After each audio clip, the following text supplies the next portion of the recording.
Hello everyone and welcome. It's time to talk about the leaks for chapters 52 and 53 of Record of Ragnarok. Before I get into today's video, I of course have to give a shout out to my wonderful patrons.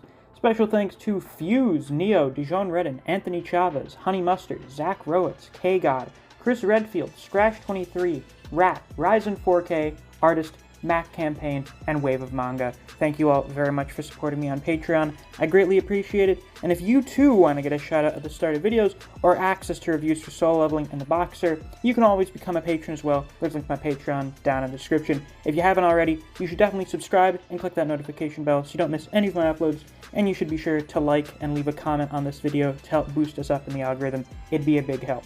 With that out of the way, let's get on with the video. There are like 3 or 4 big things to talk about in this chapter. I'll kind of do them in chronological order. So, the first thing is that Buddha's future sight seems to return in some way, shape, or form.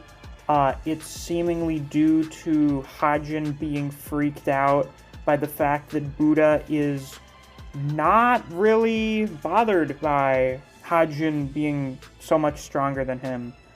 This is just kind of what I've been able to gather from the leaks for the chapter, of course. This may end up being completely inaccurate once we get the full chapter tomorrow, so who knows.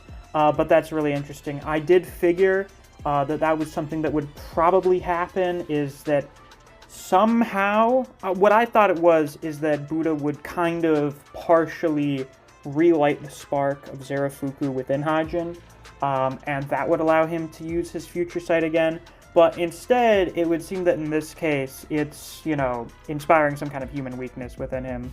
So that's interesting. But that's not enough to beat Hajin, as Hajin breaks the 6 realm staff and seemingly is going to kill Buddha, as Buddha's left lying on the ground. His shirt's been torn off, his hair is down, which I know a lot of people were expecting to happen at some points. It was up in a bun. Is you're going to have Buddha's hair come down, and it is fabulous. Oh my god, does Buddha have some fabulous fucking hair. But Buddha does something amazing that I never even thought of. Buddha picks up the Misery Cleaver, and I guess the Misery Cleaver is like the last remaining remnants of Zarafuku, which makes sense. He did take it out of his own body, so I guess it is a piece of him. And I guess since it's a part of Zarafuku's being, Buddha is able to perform Voland with it. Now, I know there were some people that predicted that Buddha would get a power-up from finally getting a Voland, because all of the human fighters have had a Voland. It'd be kind of weird if Buddha didn't. Now, I do think this is probably some kind of setup for probably the final fighter using Gaul and Brunhild at the same time, probably Leonidas, a suit of armor and a spear, or a spear and a shield. But this actually makes perfect sense, because Voland is not something that is original to the Valkyries. It was something that was taught to them by Buddha. So this was set up over a year ago. That's pretty fucking cool. That is probably the least ass-pull power-up we've had. One that's not something from mythology, and even then, most of the power-ups do kind of come out of nowhere, to be totally honest. Not Heracles', though, because that one was explicitly,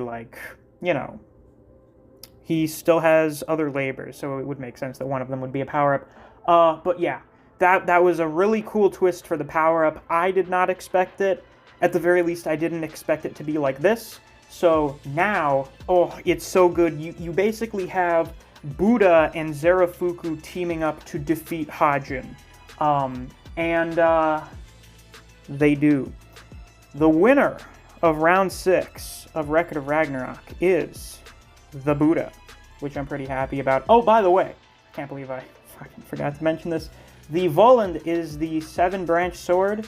The name of it is something like Nirvana Zero, which sounds so fucking cool. anytime you put Nirvana in the name of something, it sounds fucking awesome. It's one of those things, like eternity. I mentioned that last month. When you put eternity in the name of something, it sounds way cooler. Nirvana's the same thing. And the name for this is so goddamn clever because Nirvana is the state of enlightenment you are supposed to reach when you escape the cycle of reincarnation by passing through all of the 6 realms. And Buddha achieves Nirvana 0 after the 6 realm staff is destroyed by Hajin. So he's like going past the 6 realm. It's really fucking interesting. It's cool. So yeah, Buddha wins. We don't really see any of the final Clash panels for the most part. We're going to be seeing those when we get the full Raws tomorrow, or Monday morning. I don't know. The release time is really inconsistent from month to month. But we didn't see any of that from the leaks, so I'm assuming that's going to be pretty fucking hype. It looks like Buddha's finishing move is basically cutting Hajin in half down the middle, or at least slicing him open down the, or not down the middle, yeah, down the middle, like, vertically, which is pretty fucking cool. It's a new way to kill someone, which is pretty awesome. They seem to keep finding new ways to do finishers. This is a pretty good one.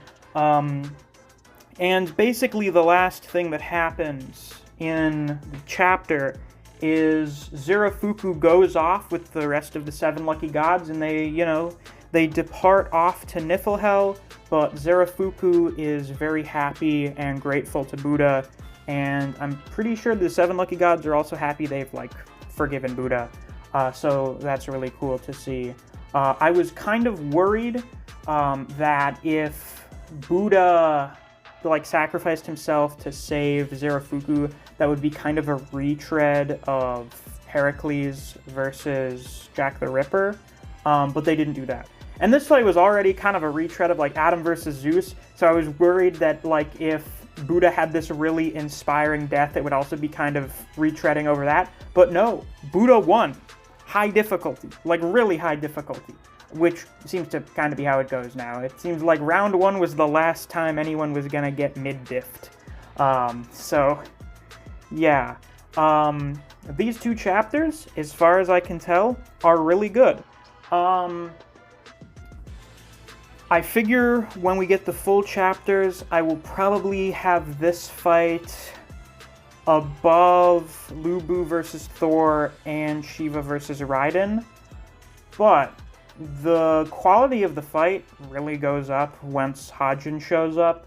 So I know I have it beneath 3 other fights, but I'm really debating whether or not I want to keep it like on the tier with Shiva versus Raiden, or if I want to put it up on the tier with rounds 2, 3, and 4. I'm not sure, because as per usual, the endings of these fights are pretty much always the best parts, and that very much rings true for this fight.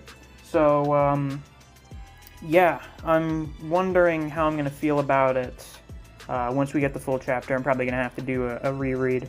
But yeah, that was the end of round 6. What did you guys think? What do you think of the chapters? What do you think of this fight on the whole?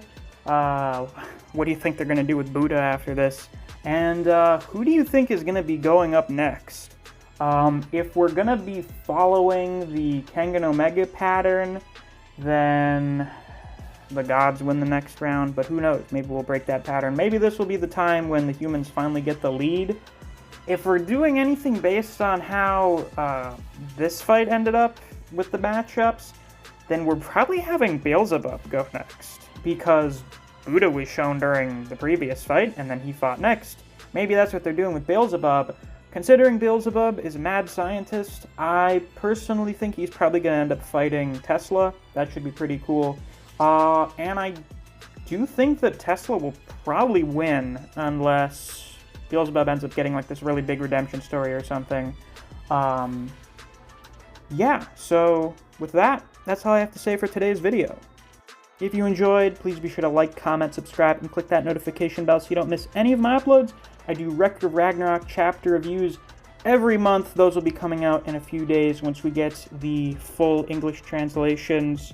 If you enjoy discussing Record of Ragnarok with other people, or you just enjoy the content I produce in this channel, I highly suggest you check out my Discord server. I have a link to that down in the description. And if you enjoy other series such as Jujutsu Kaisen, Kengan Omega, Chainsaw Man, and Bleach, I do videos in those series as well, so if you're interested in those, you should definitely check out my channel. Thanks for watching. I'll see you guys around. Take care.